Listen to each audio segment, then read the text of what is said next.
আমি ভেবেছি আজকে রান্নাবান্না করব না, কিন্তু কী আর করা, দেখতে পাবেন কিছুক্ষণ পর সব ঝামেলার কাজ যেন আমার মাথার উপরে এসে পড়লো। আজকে খালাও আসবে না, যার কারণে আজকে অনেক কাজ, অনেক ব্যস্ত থাকতে হবে। খালা যেহেতু আসবেন আমাকে বলেনি, আমি অপেক্ষা করতে করতে প্রায় দিন দুপুর 1টা-1:30 বেজে গেল। এরপর খালার কাজ, আমার কাজ, সবগুলো কাজ একসাথেও হলো, আর সবগুলো দেখুন ঝামেলার কাজ। এখানে আমার চাচি শাশুড়ি আমাদের জন্য সবজি পাঠিয়েছে, সেটা একদম গাছের তরতাজা সবজি। ভাবছি শাক যেহেতু অল্প পরিমাণ, এটা ভাজি করে ফেলে একবেলায় খাওয়া যাবে। তো শাকটাকে আগে ভালো করে আমি ক্লিন করে নিলাম, ভালো করে এরপরে আমি কেটে নিব। এর মধ্যে কিন্তু আমি অন্য কাজগুলো গুছিয়ে নিয়েছি, যেহেতু খালা আসবে না।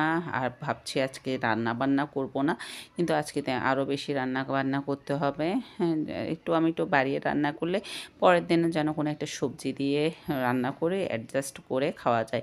সেই জন্য আমি একটু অনেক সময় দেখবেন আমার ভিডিওতে আমি একটু বেশি পরিমাণে রান্না করি, পরে যেন একবেলা পরের দিনও খেতে পারে আর অন্য বাড়তি কাজগুলো করতে পারে পরের দিন।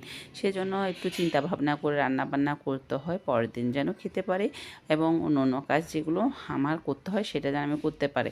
অবশেষে আমার চিকেনটা হয়ে গেলো, আসলে খুবই ফ্রেশ সবজি, যার কারণে সব কিছু রান্না করতে হয়েছে। এটা একদম গাছের তরতাজা শিম, এখনই পেরে এখনই রান্না করেছি, সাথে আলু দিয়েছি, টমেটো আর দিব বেগুন।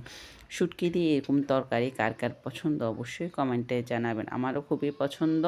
এরপরে শাক যেহেতু পরিমাণে অল্প, শাকটা আমি হালকা সিদ্ধ ভাপে দিয়ে নিয়েছি।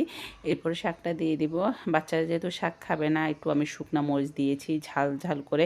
আমাদের আবার ঝাল খুবই পছন্দ, আপনাদের ভাইয়ারও আমারও খুবই পছন্দ, যার কারণে শাক যেহেতু সামান্য পরিমাণ, এটা একবেলায় আমাদের দুইজনের জন্য হয়ে যাবে।